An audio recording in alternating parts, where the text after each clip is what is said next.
नेवला और ब्राह्मण की पत्नी की कहानी। बरसों पुरानी बात है। एक गांव में देवदत्त नाम का ब्राह्मण अपनी पत्नी देवकन्या के साथ रहता था। उन दोनों की कोई संतान नहीं थी। आखिरकार कुछ वर्षों के बाद उनके घर प्यारे से बच्चे ने जन्म लिया। ब्राह्मण की पत्नी अपने बच्चे को बहुत प्यार करती थी। एक दिन की बात है, ब्राह्मण की पत्नी देवकन्या को अपने घर के बाहर नेवले का छोटा सा बच्चा मिला।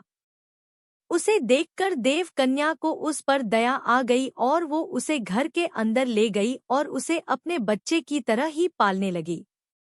ब्राह्मण की पत्नी बच्चे और नेवले दोनों को अक्सर पति के जाने के बाद घर में अकेला छोड़कर काम से चली जाती थी।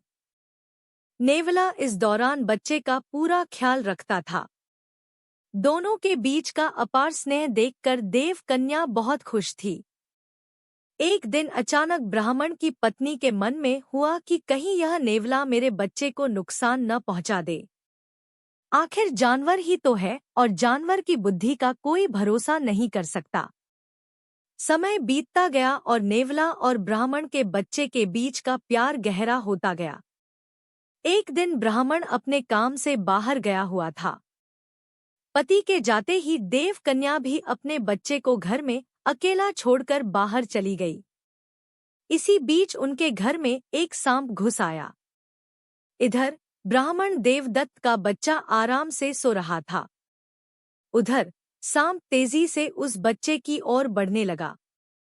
पास में ही नेवला भी था। जैसे ही नेवले ने सांप को देखा तो वो सतर्क हो गया।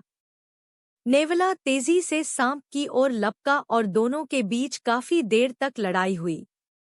आखिर में नेवले ने सांप को मारकर बच्चे की जान बचा ली। सांप को मारने के बाद नेवला आराम से घर के आंगन में बैठ गया। इसी बीच देवकन्या घर लौट आई।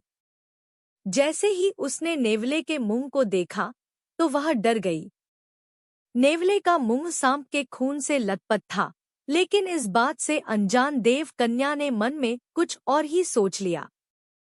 वो गुस्से से कांपने लगी। उसे लगा कि नेवले ने उसके प्यारे बेटे की हत्या कर दी है। यही सोचते सोचते ब्राह्मण की पत्नी ने एक लाठी उठाई और उस नेवले को पीट पीट कर मार डाला।